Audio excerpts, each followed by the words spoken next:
छोट बारे छोट बारे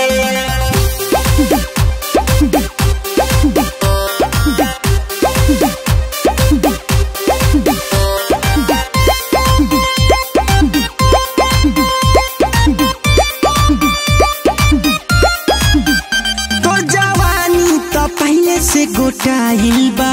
बाकी एक चीज नहीं तोर फुलाइल बा बाकी एक चीज नहीं तोर फुलाइल बा तोर जवानी तो पहले से गोटाइल बा बाकी एक चीज नहीं तोर फुलाइल बा बाकी चर्चा तो तोर चारों ओर बारे चारों ओर बारे काला जामुन के जैसे तोर ओठ बारे काहे ऊपर वाला दोनों छोट बारे काला जामुन के जैसे तोर ओठ बारे काहे ऊपर वाला दोनों छोट बारे।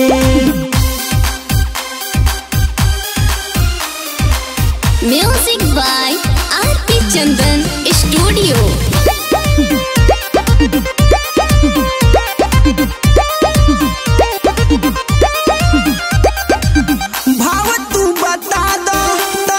सिखा दो अब हमरा हाथ से बहनी करा लो भाव तू बता दो तनिका सिखा दो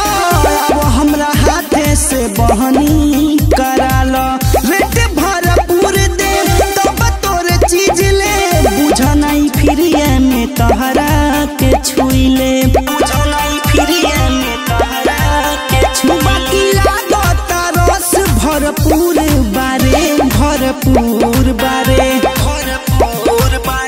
काला जामुन के जैसे तोर ओठ बारे काहे ऊपर वाला दोनों छोट बारे काला जामुन के जैसे तोर ओठ बारे काहे ऊपर वाला दोनों छोट बारे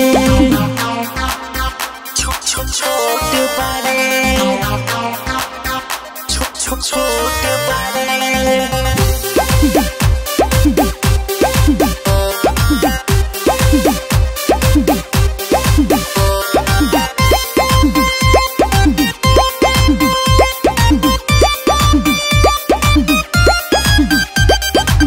ढेर दिन भइल कुछ न चिखवलू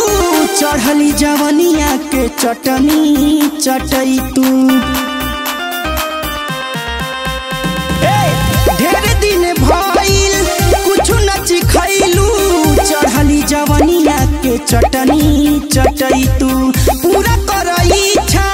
छोड़ब न पीछा आरपी चंदन से सुनाव नहीं खिस्सा आरपी चंदन से सुनाव नहीं बुझा सनहिया कमजोर बारे काला जामुन के जैसे तोर ओठ बारे काहे ऊपर वाला दोनों छोट बारे काला जामुन के जैसे तोर ओठ बारे काहे ऊपर वाला दोनों छोट बारे। Music by RP Chandan studio.